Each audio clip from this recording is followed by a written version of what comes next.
With 2 off-target throws, no touchdowns, and 3 sacks, including one that resulted in a lost fumble while up 16 in the 4th. Through 3 quarters, he had a perfect passer rating, 158.3.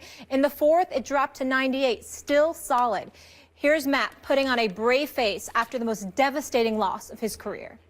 That was a tough one. I wish I could have done a better job trying to get rid of that ball. That was a big drive for us to kind of turn the field and get the ball down in field goal range, and to not come away with points on that drive was very disappointing. All right, gentlemen, I'm going to start with you, Max. Did this performance prove Ryan is not the league MVP? Yes, it did. And I hate to say it because I understand the logic of saying, look, you got to give a regular season MVP award because a third of the teams about in the NFL, a little more, make the playoffs. But what about the 2/3, little less, that don't? You know, you're going to remember recency bias. You're going to remember the last thing you saw, and then the guys who don't make the playoffs or don't progress as far in the playoffs get shafted and all that stuff. I get that. But we can't pretend that the highest leverage games don't count. They count for more, much more, than a regular season game. And what we have right now is an MVP in the regular season and an MVP for the Super Bowl. And we pretend that the entirety of the playoffs don't happen, including the Super Bowl. Wait, you can't factor in the playoffs. Yeah, you can't factor in the playoffs. Everything's regular season. No, right. And that's the problem. Because the reality is, was he regular season MVP? Yeah. He has a strong case. But why are we even asking the question, does this prove he wasn't the real MVP? We're asking the question because we implicitly acknowledge that there's higher leverage games, and we'll see what's what at the end of those games. And what you saw at the end of that game is that Matt Ryan wasn't the MVP. Sorry to Matt Ryan, who had a fantastic year. But you can't come up that small in the biggest moments of the biggest games and say you're the MVP. Let me go ahead and get him. First of all, how can you say the man came up small? You just heard the numbers when he in his first half and the second half. Second half, I said. 98%. I mean, in the fourth quarter, that wins ball games. If you can't win when your quarterback has a QB rating of 98, that says to me you can't take a sack in that situation. Oh, so you're gonna just go by the sack and say he's not an MVP? If that's the case, then Peyton Manning should. Was he a runaway MVP? Was he a runaway MVP? No, it don't matter if you run away if you won by one vote. He's still an MVP. Right. So if it's that close, he beat Aaron Rodgers. You're Michael Jordan of the NBA. And by the way, had Aaron Rodgers been the quarterback of the Atlanta Falcons, they win that. Well, this isn't Madden football where you start taking one quarterback off one team and putting him on another. Can you please just give him your whole slogan? What is he right now? You're wrong. But are you going to give him the wrong? You're not going to give him the disrespectful? No. He's not being disrespectful. He's just wrong. I understand in the immediate aftermath of the Super Bowl, the fact that Matt Ryan, who's been in this league for so long, took that sack. You got to know better than that.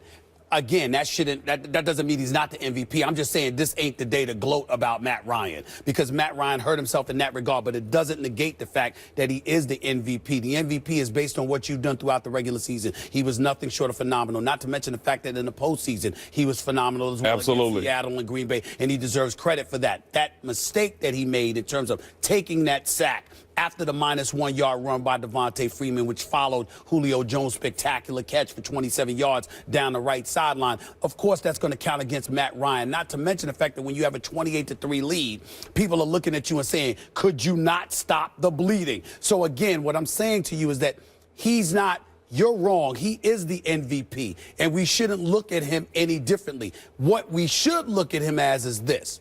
Even in the throes of Matt Ryan going for league MVP honors, at no time did we ever compare him to Molly, why ask Hold on. Matt Ryan played a phenomenal game. At no time did we ever compare him to Tom Brady. No need to. I'm saying we learned why yesterday.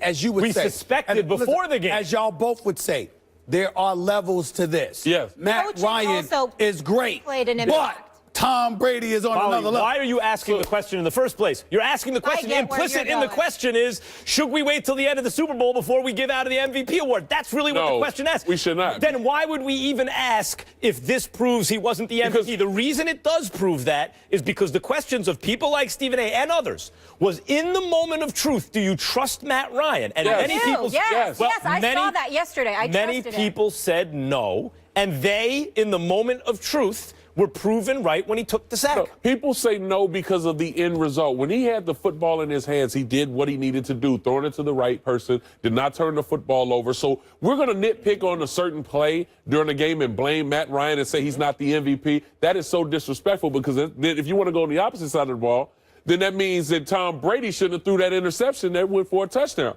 They wouldn't have been in that situation. Exactly. So it's disrespectful in a sense for you when you're talking about Matt Ryan and everything that he's accomplished during the regular season. And then he and Tom Brady both going into this championship game throwing for almost 800 yards in the playoffs. That says a lot about what he was able to accomplish, not only just during the regular season, but also when it counted in the last 8 games of the season. Tom Brady and also Matt Ryan are very similar in a sense because both knew how to protect the football. They did what they needed to do to help their team win. They were the best player on the football team, even though people may say Julio Jones, but I still say Matt Ryan was the best football player on the Atlanta Falcons, and he was the best football player last night. Julio Jones is the best. And by the way, see, that's the problem that I have. I have a problem with that because we always want to bring somebody else around the quarterback and say he's the best player. But in order for that receiver to get the ball, the quarterback has to get him the football. Yeah, but the reason his completion percentage was high as it was because Julio Jones, even with what about 13? He threw 13. He threw touchdowns to 13 other people. I'm not saying Matt. Wait.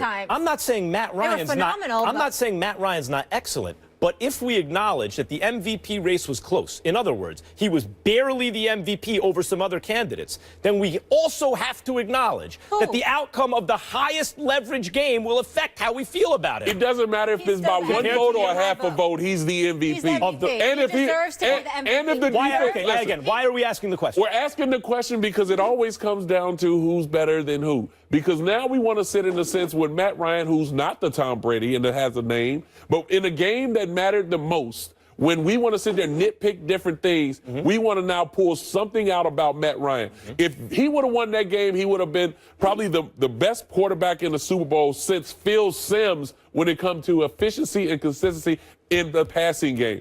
Matt Ryan has put on a clinic during the game where only went less than 45 plays in a game. That right there should tell you point of direction. Asking the question because in the moment of truth we want to know. Yes. Randy Moss will likely be a first ballot Hall of Famer next year when he's eligible. I sincerely doubt that at any point we're going to sit up there and say Randy Moss is the best player on the New England Patriots instead of Tom Brady. We're not going to say that. No. Because we're going to recognize that despite the greatness of a Randy Moss, somebody had to get him the damn ball. I'm not going to disrespect Matt Ryan as much as I think that Julio Jones has established himself as the best. As much as I believe that that catch by Julio Jones was outstanding. Spectacular. That was the bottom line is I saw a lot of accurate passes that Matt Ryan was throwing. The New England Patriots were successful. Time of possession proves it. They kept them off the field. They sat up there and disrupted their rhythm. They affected them in ways that normally teams couldn't affect. You got to remember, coming into yesterday's Super Bowl, the previous 6 games, the Atlanta Falcons had played with a double-digit lead in the second half. So you got your prevent defense. You're playing with a cushion. You're able to take chances. It affected a lot of things. The same thing happened yesterday, except that Tom Brady got going. All of a sudden, it pressurized them. They weren't able to produce. And what I think we've learned is that Matt Ryan, we haven't learned anything about the greatness of Matt Ryan except for one thing, which we truly already knew. There are levels to this, and as great as Matt Ryan is, he ain't Matt Ryan in the NFC Championship game kept adding to the lead. It was ruthless, even in the second half. Even as Aaron Rodgers made plays that no one else could make, Matt Ryan Green Bay's defense is not New England's. Exactly. Yes, when faced with a good defense Seattle's in the biggest moment, they were going 3 and out. They were good. They were going 3 and out. If not for Julio Jones, it would have been worse.